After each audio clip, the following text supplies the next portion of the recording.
You're staring at your to-do list. It's filled with important things, deadlines, goals, responsibilities you actually care about. But instead of tackling them, you scroll, you clean, you make coffee, you do anything but the thing you're supposed to be doing. That's procrastination. And the worst part, you know you're doing it, yet you can't stop. But here's the truth: procrastination isn't laziness, and you're not broken. It's a symptom of a deeper pattern, one that can be identified, understood, and permanently changed. This isn't a motivational pep talk. It's a real, psychology-based system to help you understand why you procrastinate and how to stop procrastinating forever. Let's start by dismantling the most common myth that procrastination is a time management issue. It's not. If it were, calendar apps and productivity tools would have solved it by now. In reality, procrastination is an emotional regulation problem. You're not avoiding the task, you're avoiding the feeling the task brings. That could be fear of failure, anxiety about doing it wrong, or even boredom. Understanding this shifts the entire strategy. Instead of forcing yourself to just do it, the goal becomes managing the emotions around the task. So how do you do that? It begins with awareness. Most people procrastinate unconsciously. One moment they're thinking about the task, the next, they're watching cat videos. You need to build interruptive awareness, the ability to catch yourself in the act. A simple way to do this is to keep a procrastination log for 1 week. Every time you delay or avoid something, write down what were you supposed to do. What did you do instead? What were you feeling right before you procrastinated?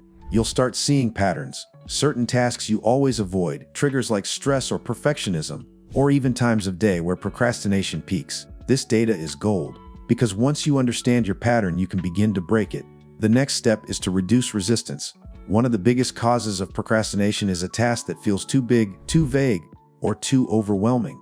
Write a report is not a task, it's a project. It's too broad. Your brain doesn't know where to start, so it avoids starting at all. The fix: break it down until the first step is so small you can't not do it. Instead of write a report, try open Google Docs or write the headline. Tiny actions reduce mental resistance and create forward momentum.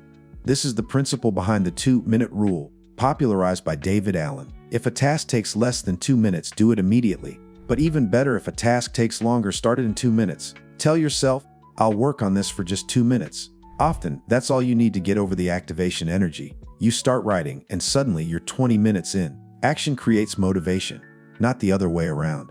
Another powerful technique is temptation bundling. This is where you combine a task you tend to procrastinate on with something you enjoy. For example, only watch your favorite Netflix show while folding laundry. Only listen to your favorite podcast while doing admin work. Only go to your favorite cafe when working on your side hustle. This rewires your brain to associate the painful task with pleasure. It's been shown in studies to significantly improve follow-through, especially with boring or repetitive responsibilities. Let's also talk about perfectionism, one of the most hidden causes of chronic procrastination. Perfectionists delay starting because they fear the end result won't be flawless. They think they need the perfect plan, perfect conditions, or perfect mindset. But the truth is, perfection is a myth. High performers understand that version 1 beats version none. You can't edit a blank page, so set a goal to be intentionally imperfect. Give yourself permission to create a rough draft, a messy outline, or a prototype. Progress is what builds confidence, not waiting until you feel ready. This leads us to identity-based habits. Instead of focusing only on the task, focus on becoming the type of person who follows through. Don't say, I want to stop procrastinating. Say, I'm becoming the kind of person who does what they say they'll do, even when they don't feel like it. Every small win reinforces that identity. When you act in alignment with it, you rewire your self-image, which is far more powerful than willpower. Now let's address the dopamine trap. Social media, email, YouTube, they give you instant dopamine hits, and your brain loves dopamine. That's why these distractions are so addictive. The problem: the more you indulge in instant gratification, the less appealing your long-term goals feel. The solution is a dopamine detox, not a complete shutdown. Try this: no phone for the first hour after waking. Delete distracting apps from your home screen. Schedule dopamine breaks. So 30 minutes in the evening for guilt-free scrolling. Turn notifications off permanently. By reducing instant rewards, you resensitize your brain to find satisfaction in deep work, flow, and meaningful accomplishments. Let's talk about accountability, a massively underrated tool in the battle against procrastination. When no one knows your plans, it's easy to delay. But when someone's watching or expecting results, you're far more likely to act. Try these. Announce your goal on social media.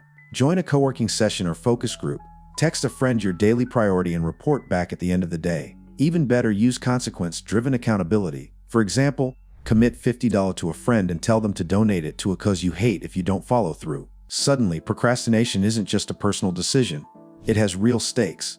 Now here's something most people mismanage: your energy, not just your time. You could have all the hours in the world, but if you're mentally exhausted, you'll procrastinate anyway. Identify your peak performance windows when you feel most focused, clear, and driven.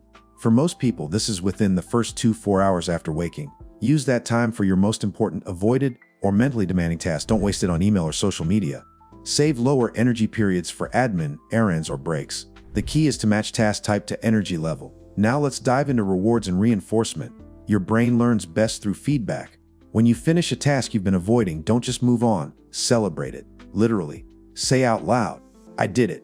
Do a small victory dance. Give yourself a treat. Why? Because positive reinforcement helps your brain want to do the task again. Over time, your brain begins to associate completing hard things with pleasure, not pain. Another technique rooted in behavioral science is implementation intentions.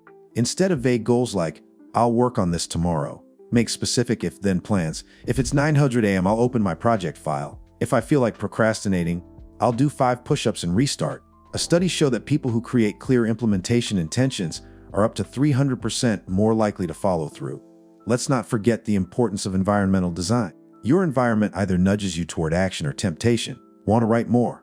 Set up a distraction-free space with your writing tools ready. Want to exercise more? Lay out your workout clothes the night before. Want to read instead of scroll? Put a book on your pillow. The fewer decisions and temptations you face, the more automatic your behavior becomes. Here's a habit-building hack that works especially well for chronic procrastinators. Don't skip twice. You will slip. You will procrastinate sometimes. But the rule is never skip 2 days in a row. Miss one workout. Fine. Don't miss the next. Skip one writing session. Okay. Show up tomorrow. This rule keeps you consistent without demanding perfection. Now let's talk about emotional flexibility, the ability to take action despite discomfort. Most people think they need to feel confident, motivated, or focused to start, but that's a trap. High achievers act in spite of resistance. They learn to surf the urge. When the procrastination impulse hits, pause. Notice the feeling. Don't judge it, just observe. Tell yourself, this is just a wave. It will pass. Then start the task anyway. That muscle, acting while uncomfortable, is the ultimate anti-procrastination skill. Lastly, build in review and reflection time. Once a week, ask yourself, what tasks did I procrastinate on? Why? What worked to get me back on track? What's my plan for next time? This meta-awareness helps you refine your strategies over time. It turns procrastination into data, not self-blame. Let's summarize your new anti-procrastination system. 1. Understand it's emotional, not lazy. You're avoiding a feeling, not a task. 2. Identify patterns and triggers. 3.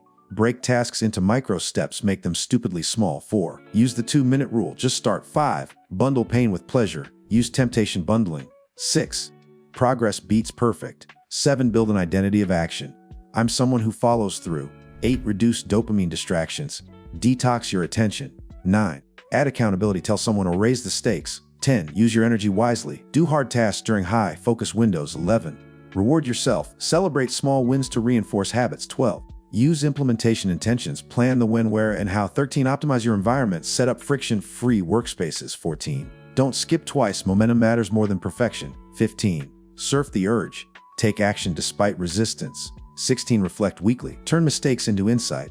Procrastination doesn't make you weak. It means your brain is wired to seek comfort and avoid threat. But you're not at the mercy of that wiring. You can outsmart it. With the right tools, a few mindset shifts, and consistent practice, you can stop procrastinating. Not just today, but forever. If this breakdown helped you, make sure to subscribe for more science-backed strategies on productivity, performance, and mindset.